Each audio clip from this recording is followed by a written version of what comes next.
Aí jogava bomba contra o alvo no chão, pontes, trens, essas coisas. Mas qual era a característica? Era muito ágil o avião? Não, ele não era um avião de combate. De caça. Ele não era um avião de caça. Então a agilidade dele era pequena, a acrobacia dele era muito ruim. Ele não era para isso. Falando em avião pequeno, em avião de caça e tal, os japoneses, é verdade que o Zero, o avião japonês, era todo, tinha uma grande parte de madeira e lona? Por isso mesmo ele era um avião leve, por isso ele manobrava bem. No princípio eles tiveram uma grande vantagem no Pacífico.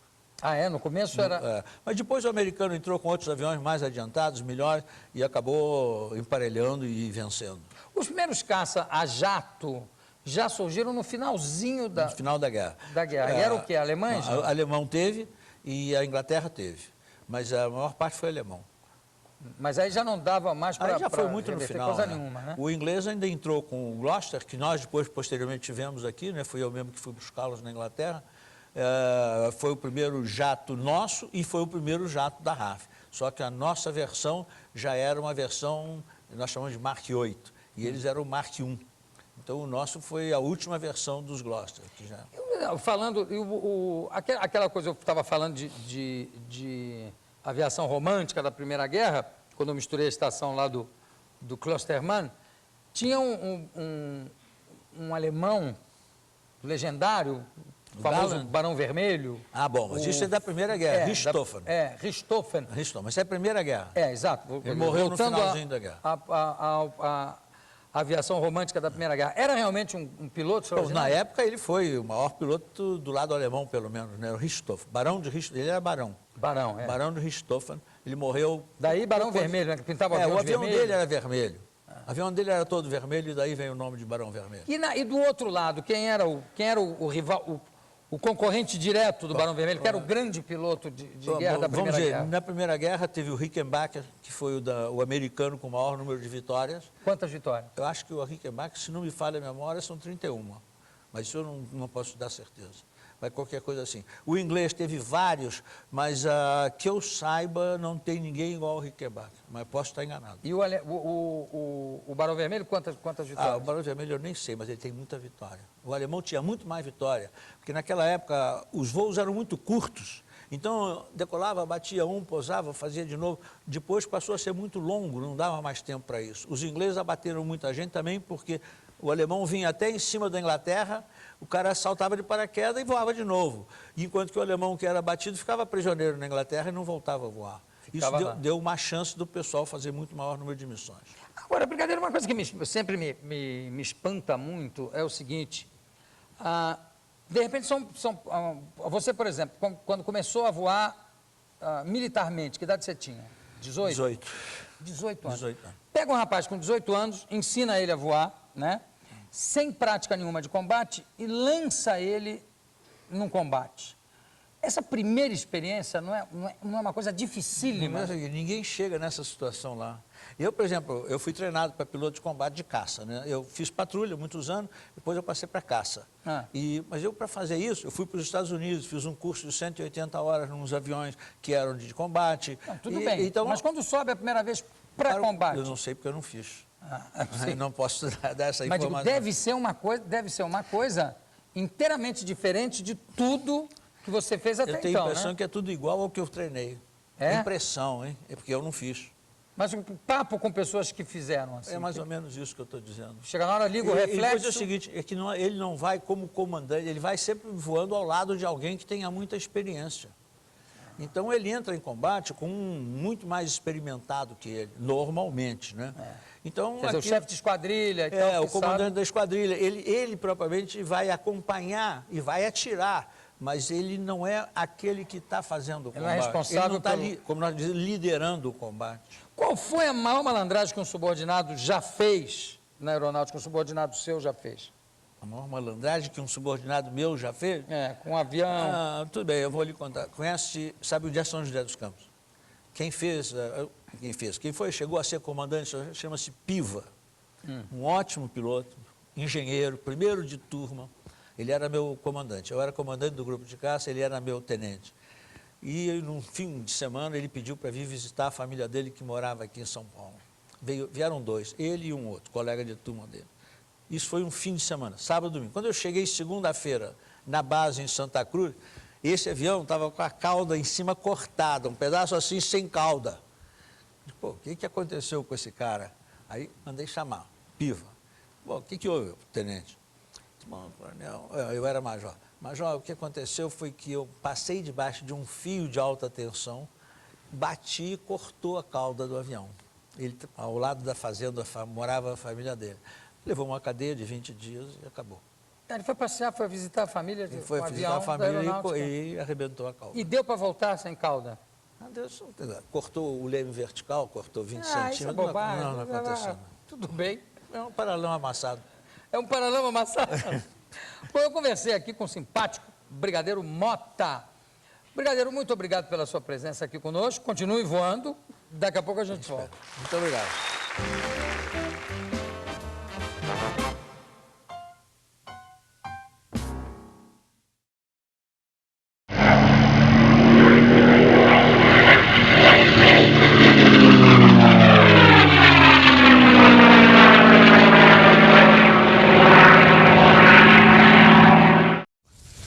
Existirá lugar melhor para se encontrar um ás da aviação que esse paraíso? Brigadeiro Magalhães Mota, uma legenda da aviação militar brasileira, que hoje está aqui conosco para bater um papo comigo e com Renatinha. Meu querido Brigadeiro, esse público não sabe que o senhor, a sua vida não se conta pelos anos que o senhor viveu, mas pelas nuvens pelas quais o senhor passou. Eu tenho informação de que os urubus, as andorinhas, as gaivotas morrem de inveja do senhor, porque o senhor consegue voar tão bem quanto ele. Como é essa paixão da aviação?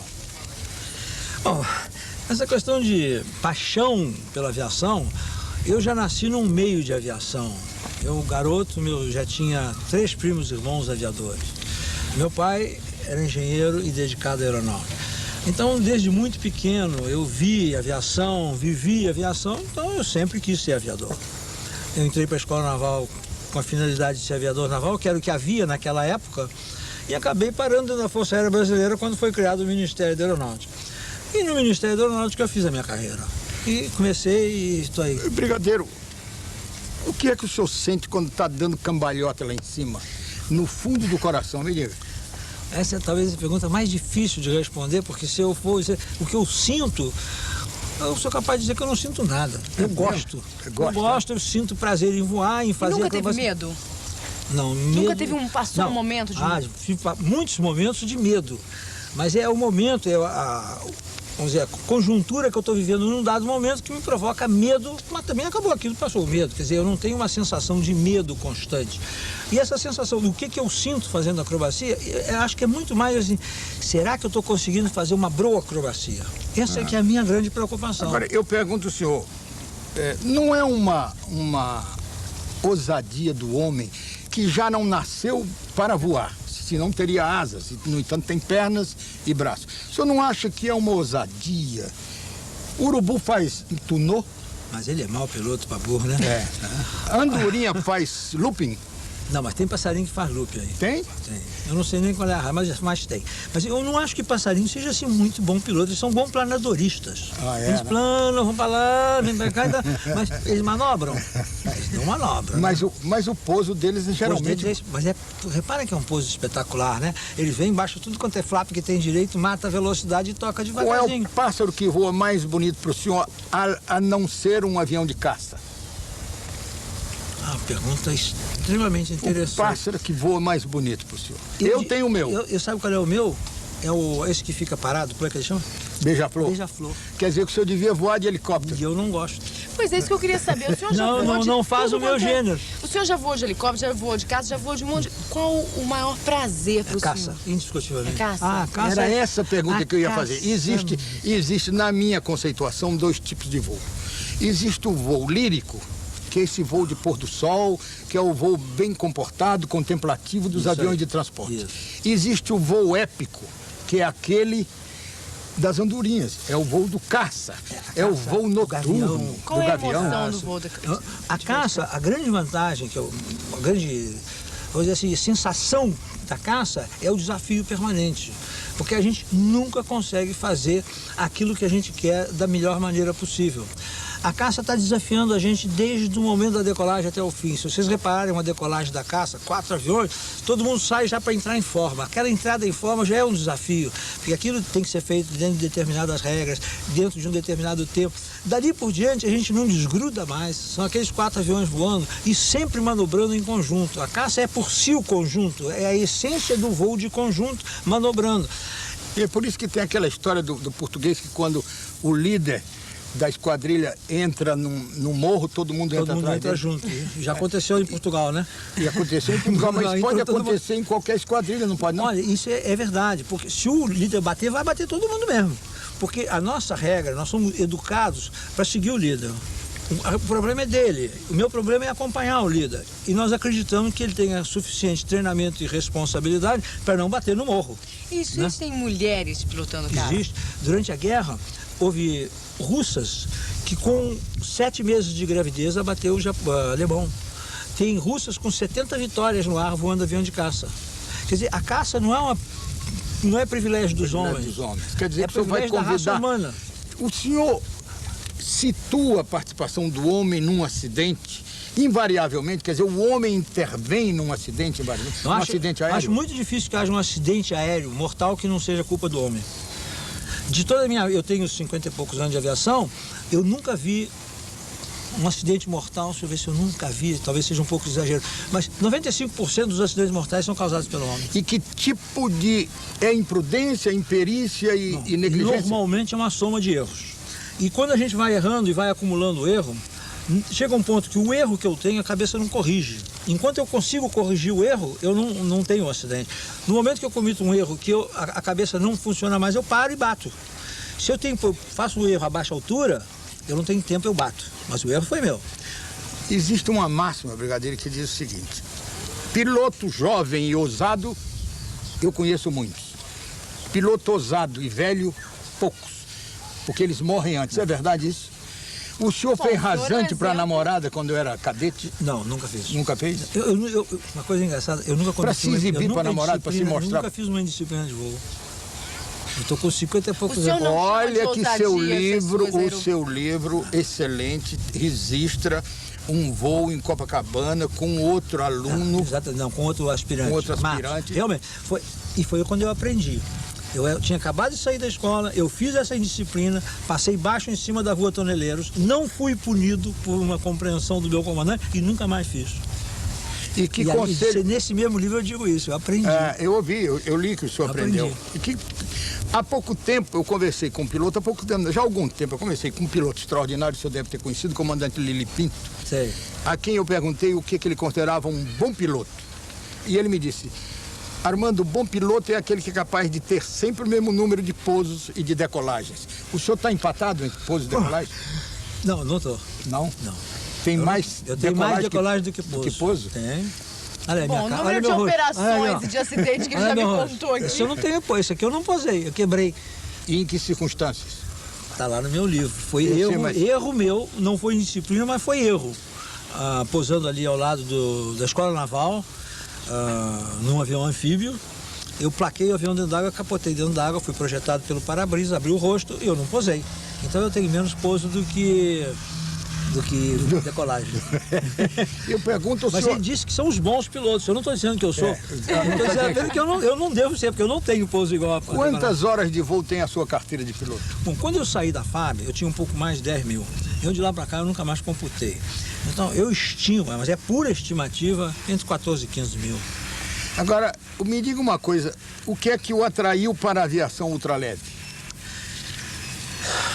Tá aí uma pergunta que difícil. Mera curiosidade, eu estava já voando, né? E passei aqui no Clube de Aeronáutica, quando o Clube de Aeronáutica recebeu... Mas, perdão, antes disso, eu fui a Guaratiba, e o Vieira Soto era um dos donos daquilo. E aí eu falei, Vieira Soto, como é que é isso? Ele disse assim, eu posso voar? Ele disse, pode. Chamou o Sérgio, ele disse, faz um voo com ele. Foi meu primeiro voo de ultraleve. E aí, gamou? Que emoção o ultraleve traz para o senhor que os outros não trazem? A visibilidade. Basicamente é isso. Principalmente aquele ultraleve antigo, né? Que a gente tinha uma participação muito íntima com o solo, com tudo. Hoje em dia, o ultraleve virou avião.